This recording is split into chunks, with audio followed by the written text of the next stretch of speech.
Good morning दोस्तों, good afternoon and good evening.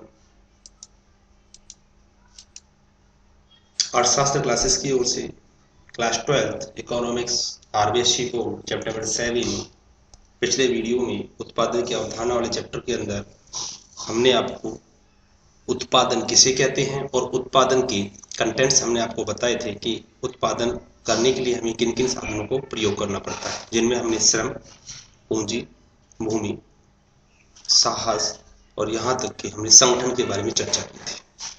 आज हम उसी टॉपिक को थोड़ा आगे बढ़ाते हैं। जैसा कि मैंने आपको पिछले वीडियो में बताया था कि हम इसके बाद उत्पादन के जो आदर्श जो बातें हैं उनके ऊपर चर्चा करेंगे, जिसमें हमने आपको बताया था कि कुल उत्पादन, औसत उत्पादन और सीमांत उत्पादन, तीनों की डेफिनेशन पढ़ेंगे, टेबल के द्वारा आपको समझाएंगे और उनके डायग्राम आपको बताएंगे। तो मैं अरविंद जारवाल, क्लास को शुरू करते हैं उत्पादन की अवधारणा के टॉपिक के द्वारा। सबसे पहला टॉपिक हम पढ़ते हैं कुल उत्पादन।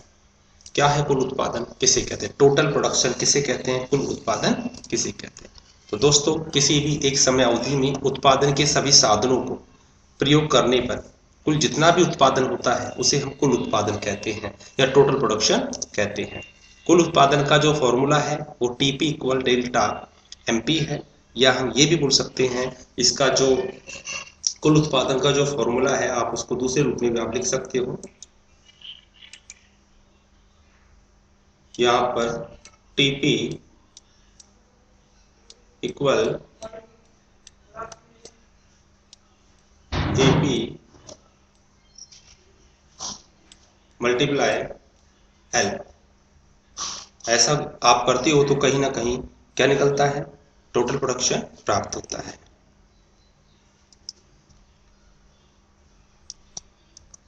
दोस्तों, इसके बाद यदि हम नोट के ऊपर, मैंने आपको पहले ही बताया था, कुल उत्पादन को भौतिक या कुल भौतिक उत्पादन के नाम से भी जाना जाता है। क्वेश्चन आपसे पूछ लिया जाए कुल भौतिक उत्पादन की परिभाषा दीजिए, तो आप सिंपल सी बात है कि लिख सकते हो कुल उत्पादन की परिभाषा।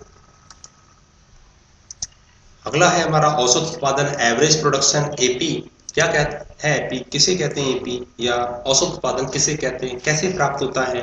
यदि कुल उत्पादन में परिवर्तनशील मात्रा का भाग दे दिया जाए तो, परिवर्तनशील मात्रा मतलब लेबर, यदि लेबर का भाग दे दिया या उसको डिवाइड कर दिया जाए तो जो भी हमें प्रतिफल प्राप्त होता है उसे हम औसत उत्पादन के नाम से जानते हैं।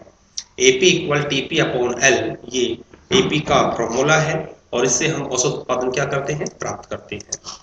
अगला है हमारा दोस्तों सीमांत उत्पादन, मार्जिनल प्रोडक्शन।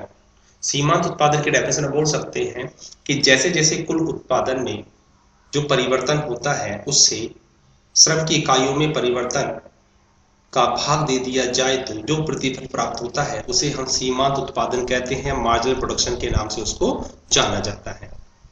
अगला जो डेफिनेशन है, अगर हम अलग डेफिनेशन में इसको देखें तो कुछ साधनों को स्थिर रखकर जब परिवर्तनशील साधनों की मात्रा में परिवर्तन करते हैं तो कुल उत्पादन में जो परिवर्तन होता है उसे हम सीमांत उत्पादन के नाम से जानते हैं। मार्जिनल प्रोडक्शन का जो फॉर्मूला है वो है delta TP upon delta L. तो दोस्तों, जो यहाँ पर हमने एपी का जो फॉर्मूला पढ़ा था, एवरेज प्रोडक्शन का जो हमने फॉर्मूला देखा था, बस आपको इतना ध्यान रखना है कि जहां मार्जिन लग जाए वहां पर डेल्टा वर्ड यूज आता है। डेल्टा मीन्स होगा यहाँ पर चेंजिंग, मतलब परिवर्तन। डेल्टा टीपी मतलब कुल उत्पादन परिवर्तन, डेल्टा एल मतलब सीमांत जो श्रम की इकाइयां हैं उनमें क्या होना चाहिए? परिवर्तन हो। तो इसे हम डेल्टा एल के द्वारा शो करते हैं। एमपी का फॉर्मूला हम अगर और भी देखना चाहें तो अब इस फॉर्मूले को यूज कर सकते हो, TP N minus TP N minus one. Total production और एन वाला अदर जो संख्या है माइनस कर दे, एन माइनस वन मतलब उसमें से एक एक करके घटा दे या उसको माइनस कर दे तो हमें क्या प्राप्त होता है? मार्जिनल प्रोडक्शन क्या होता है? प्राप्त होता है। दोस्तों, इसे हम एक टेबल के द्वारा आपको शो करेंगे, प्रेजेंट करेंगे। टेबल आपको समझाएगी, क्योंकि दोस्तों एग्जाम का तो मैंने आपको जैसे बताया था कि यहाँ पे टेबल पूछी जाती है और टेबल से आपको फिल करना पड़ता है। ओनली 4 कंटेंट्स इसमें दिए होते हैं, उनको आपको पूरा करना पड़ता है। टीपी, दोस्तों टीपी का जो फॉर्मूला हमने यहाँ पे आपको बताया था, टीपी निकालने के लिए हम सिंपल सा क्या करेंगे,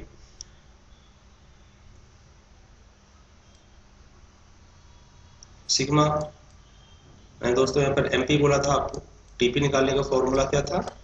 सिग्मा एमपी।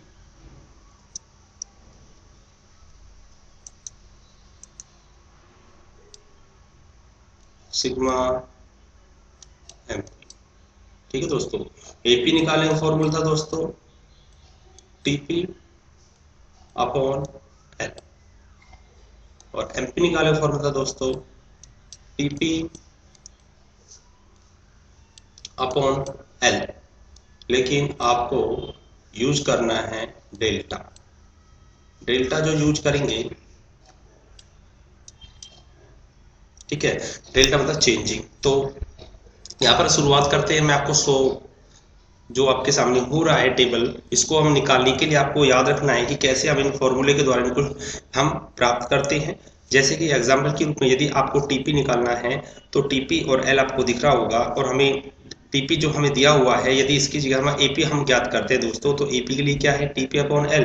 तो 0 0, 5 में 1 डिवाइड किया तो 5, 12 में 2 डिवाइड किया तो 6 आपको दिख रहा होगा। यहाँ पर हम डिवाइड का लगा सकते हैं ऐसे, है ना, डिवाइड कर सकते हैं ऐसे, डिवाइड, बिल्कुल। एमपी का मीन्स होगा बेटा टीपी में जो चेंजिंग हो रहा है, जैसे डेल्टा टी पे अपॉन डेल्टा, जैसे जीरो था तो ये भी क्या हो गया इनफिनिटी जीरो था। जीरो से कितना चेंज हुआ 5 चेंज हुआ, और जीरो से कितना चेंज हुआ लेबर 1 चेंज हुआ, तो 5 अपॉन 1 हो गया। तो कितना आ गया यहाँ पर 5 अपॉन 1, कितना आ गया 5। 5 से हुआ 12, कितना चेंज हुआ 7 का, और 1 से हुआ 2, कितना चेंज हुआ 1 का। दोस्तों ये तो 1 1 ही चेंज हो रहा है। एल में तो शायद मैं आपके सामने जो एग्जांपल है उसमें चेंज 1 1 ही हो रहा है, लेकिन टीपी में कहीं ना कहीं 5 से 12 7 का चेंज हो रहा है, 12 से 21 9 का चेंज हो रहा है, फिर 7 का, फिर 2 का, फिर 0, फिर -2। दोस्तों चेंजिंग जो देखने को मिल रहा है, इस प्रकार हमें क्या प्राप्त होता है एमपी प्राप्त होता है। ठीक है, तो एमपी जो हमें प्राप्त हो रहा है दोस्तों, ये हमेशा जब हम टेबल बनाएंगे तब तब हम इनको तीनों को डायग्राम के द्वारा क्या करेंगे प्रेजेंट करेंगे। तो सबसे पहले दोस्तों हम टीपी का फॉर्मूला जो हमने आपको बताया था उसे अकॉर्डिंग हम एक डायग्राम बनाते हैं। डायग्राम में दोस्तों आपको दिखाई दे रहा होगा, ये जो डायग्राम है ये टोटल प्रोडक्शन का है टीपी का।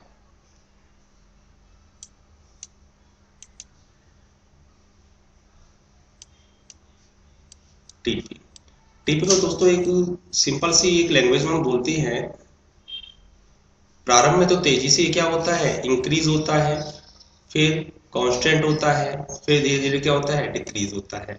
मतलब सिंपल सी बात है, प्रारंभ में तो तेजी से बढ़ेगा, फिर स्थिर रहेगा, फिर नीचे गिरेगा।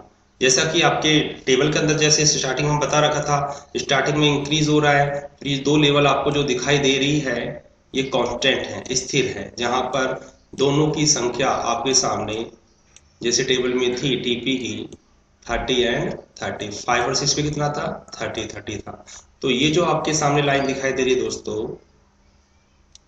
ये इसको हम कोई नाम भी दे सकते हैं, एच पॉइंट दे सकते हैं।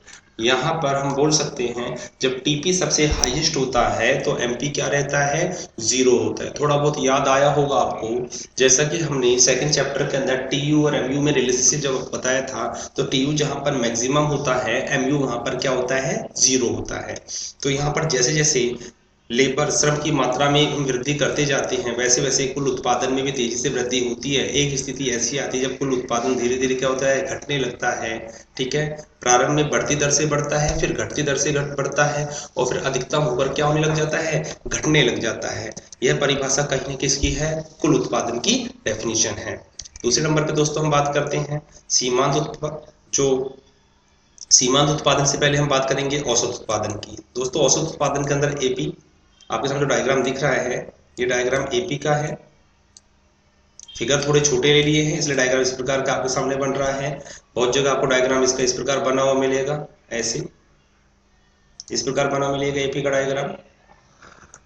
इसकी भी डेफिनेशन सेम वही है, ये एपी है, इस प्रकार आपको बना मिलेगा दोस्तों। तो यहाँ पर भी वही है, जैसे जैसे श्रम की इकाइयों में वृद्धि होती है वैसे वैसे हम ये कह सकते हैं कि औसत उत्पादन में पहले वृद्धि होती है, फिर लगभग इक्वल सा देखने को मिलता है, फिर धीरे धीरे क्या होता है घटने लगता है। जैसा कि इसकी व्याख्या के अंदर बता रखा है, प्रारंभ में तेजी से बढ़ता है और फिर अधिकतम होकर घटने लगता है। इस प्रकार औसत उत्पादन वक्र की जो आकृति है वो उल्टे यू आकार की शेप में होती है, जैसे कि डायग्राम आपके सामने दे रखा है। तीसरा दोस्तों डायग्राम जो हम बात करेंगे ये सबसे मेन डायग्राम है हमारा, और ये है मार्जिनल प्रोडक्शन का। मार्जिनल प्रोडक्शन के अंतर्गत एक सिंपल सी एक लैंग्वेज में हम इसको बोलते हैं कि जब लेबर श्रम की इकाइयों को जब धीरे धीरे तेजी से बढ़ाते हैं तो प्रारंभ में तो तेजी से बढ़ता है, फिर अधिकतम होकर धीरे धीरे क्या होता है, घटने लगता है, और एक स्थिति ऐसी आती है वहां पर क्या हो जाता है, ऋणात्मक हो जाता है। तो सीमांत उत्पादन की सीधी सी बारी है, बढ़ने की जब बारी आती है तेजी से बढ़ता है, और जब घटने की बारी आती है तो तेजी से घटता है। इसलिए इसका भी जो शेप है वो भी उल्टे यू आकार के शेप में ही होता है। तो दोस्तों जैसे श्रम की इकाइयों में परिवर्तन करते हैं, सीमांत उत्पादन में भी तेजी से परिवर्तन होने लगता है। तो इसकी डेफिनेशन के अकॉर्डिंग जब हम इसकी व्याख्या करते हैं तो हम सिंपल सी बात लिख सकते हैं कि ओ एक्स पर श्रम की इकाइयां हैं, ओ वाई पर सीमांत उत्पादन को शो किया गया है। जहां पर जैसे श्रम की इकाइयों में परिवर्तन होता है तो सीमांत उत्पादन में भी या कह सकते हैं कि परिवर्तन देखने को मिलता है, या कुल उत्पादन में तेजी से परिवर्तन होता है, जिससे सीमांत उत्पादन में क्या होता है, प्राप्त होता है।